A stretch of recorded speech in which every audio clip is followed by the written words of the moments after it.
ഏകീകൃത civil code വിഷയത്തിൽ ശക്തമായ നിലപാട് സ്വീകരിച്ച ഇന്ത്യയിലെ ഏക സംസ്ഥാന ഗവൺമെൻറ്റാണ് ഇതാണ് കേരളത്തിലെ LDF ഗവൺമെൻറ്റാണ്. കേരളത്തിലെ LDF ഗവൺമെൻറ്റിനോട് വല്ലാത്ത സ്നേഹമാണല്ലോ പറഞ്ഞു വരിക. ആ സ്നേഹമാണല്ലോ കിട്ടുന്ന പൈസ പോലെ അവിടെ പിടിച്ചു വെച്ചത്. തരാനുള്ള പണം തരുന്നുണ്ടോ? തരുന്നില്ലല്ലോ. അപ്പോൾ ഇതൊക്കെ ജനങ്ങൾക്കറിയാം. അതുകൊണ്ടാണ് കേരളത്തിൻ്റെ ചരിത്രത്തിൽ ആദ്യമായി ഒരു LDF തുടർഭരണം ഉണ്ടായത്. BJP ഗവൺമെൻറ്റിനോട് പോരാടാൻ തയ്യാറുള്ളവരാണ് കേരളത്തിലെ LDF ഗവൺമെൻറ്. കേരളത്തിൽ LDF ഭരിക്കുന്നതുകൊണ്ടാണ് ഞങ്ങൾ സുരക്ഷിതർ എന്ന മലയാളിയുടെ ചിന്തയാണ് LDFിൻ്റെ തുടർഭരണത്തിൻ്റെ പ്രധാന കാരണങ്ങളിൽ ഒരു കാരണം. അതൊക്കെ എല്ലാവർക്കും അറിയാം. അത് പൊളിക്കാൻ വേണ്ടി ഇജ്ജാതി വർത്താനം പറഞ്ഞുകൊണ്ടൊന്നും ഒരു കാര്യമില്ല. അതൊക്കെ ജനങ്ങൾക്ക് അറിയുന്ന കാര്യമാണ്. എനിക്കറിയില്ല. അറിയാത്ത കാര്യം ഇപ്പോൾ ഞാൻ പറഞ്ഞിട്ട് കാര്യമില്ല. എനിക്ക് അത്തരം വിഷയം അറിയില്ല. ഞാൻ പൊതു രാഷ്ട്രീയമാണ് പറയുന്നത്.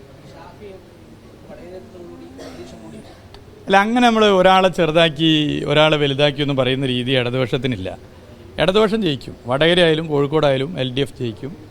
ജനങ്ങളുടെ വലിയ മാറ്റം കാണുന്നുണ്ട്. ഞങ്ങളൊക്കെ ഇപ്പോൾ രാവിലെ ഇറങ്ങുകയുള്ളൂ ഇതിന് വേണ്ടിയിട്ട്.